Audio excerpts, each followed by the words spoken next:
Saudi अरब में एक भीषण बस हादसे में 42 भारतीय तीर्थ यात्रियों के मारे जाने की आशंका है। जानकारी के अनुसार भारत से उम्रा करने गए लोगों की बस एक डीजल टैंकर से टकरा गई, जिससे बस में आग लग गई। भारत के प्रधानमंत्री नरेंद्र मोदी ने इस हादसे पर दुख जाहिर किया है। पीएम मोदी ने सोशल मीडिया एक्स प्लेटफॉर्म पर लिखा, मदीना में हुई घटना जिसमें भारतीय नागरिकों की जान गई, उसे लेकर मुझे गहरा दुख है। मैं पीड़ितों के परिजनों के प्रति अपनी हार्दिक संवेदनाएं व्यक्त करता हूं और सभी घायलों के शीघ्र स्वस्थ होने की प्रार्थना करता हूं। रियाद में हमारा दूतावास और जेदा में हमारा वाणिज्य दूतावास हर संभव सहायता प्रदान कर रहे हैं और हमारे अधिकारी सऊदी अधिकारियों के लगातार संपर्क में हैं। इसी के साथ विदेश मंत्री एस जयशंकर ने भी एक्स हैंडल पर लिखा, सऊदी अरब के मदीना में भारतीय नागरिकों से जुड़ी दुर्घटना की खबर से मैं अत्यंत स्तब्ध हूँ। रियाद में हमारा दूतावास और जेद्दा में हमारा वाणिज्य दूतावास इस दुर्घटना से प्रभावित भारतीय नागरिकों और उनके परिवारों को पूर्ण सहयोग प्रदान कर रहे हैं।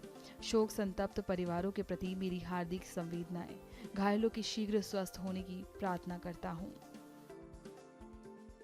बता दें कि रियाद में भारतीय दूतावास और जेदा में वाणिज्य दूतावास आज सभी प्रभावित भारतीय परिवारों को पूरा सहयोग प्रदान कर रहे हैं। जेदा में 24/7 कंट्रोल रूम सक्रिय कर दिया गया है ताकि परिजनों को सहायता दी जा सके और आपातकालीन प्रतिक्रिया संचालन का समन्वय भी किया जा सके। अधिकारी आज लगातार सऊदी अधिकारियों के संपर्क में हैं ताकि हताहतों, घायलों और अस्पताल संबंधी जानकारी प्राप्त की जा सके। तेलंगाना के मुख्यमंत्री रेवंत रेड्डी ने अपडेट मांगे और अधिकारियों को निर्देश दिया कि वे रियाद स्थित भारतीय दूतावास के साथ करीबी समन्वय बनाए रखें।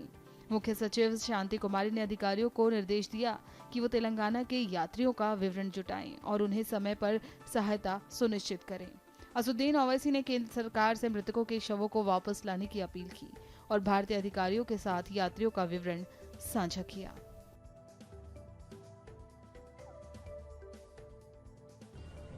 ये मुझे भी खबर अभी मालूम हुई है कि हैदराबाद के 2 ट्रैवल एजेंसी, एक fly zone tours and travels और अल मक्का हज एंड उमरा के 42 हाजी मक्का से मदीना जा रहे थे बस में, और बस को आग लगने से मालूम हुआ कि सिर्फ एक शख्स की जान बची है। कंफर्म नहीं है, बात कह रहे हैं कि पूरों का इंतकाल हो गया।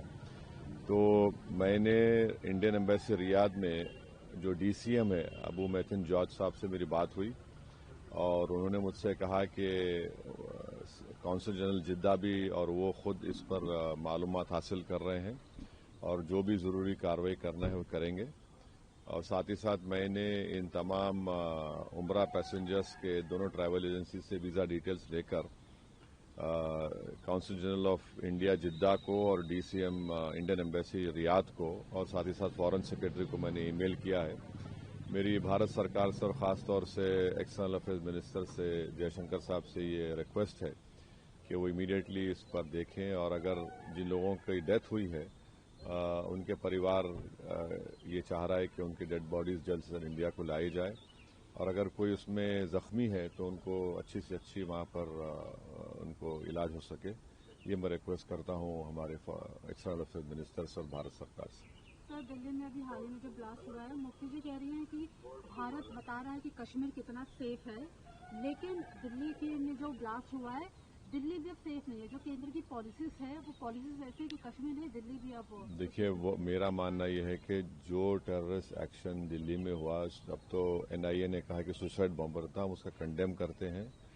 टेररिज्म की कोई जगह नहीं है, इसका पूरी तरह से कंडेम करना है। और जिस तरीके से उन्होंने प्लानिंग की, कॉन्स्पिरेसी, गैलेज कॉन्स्पिरेसी की, ये सब बातें आ रही हैं, तो इसमें खुली साफ तौर पर हम उसका कंडेम करते हैं।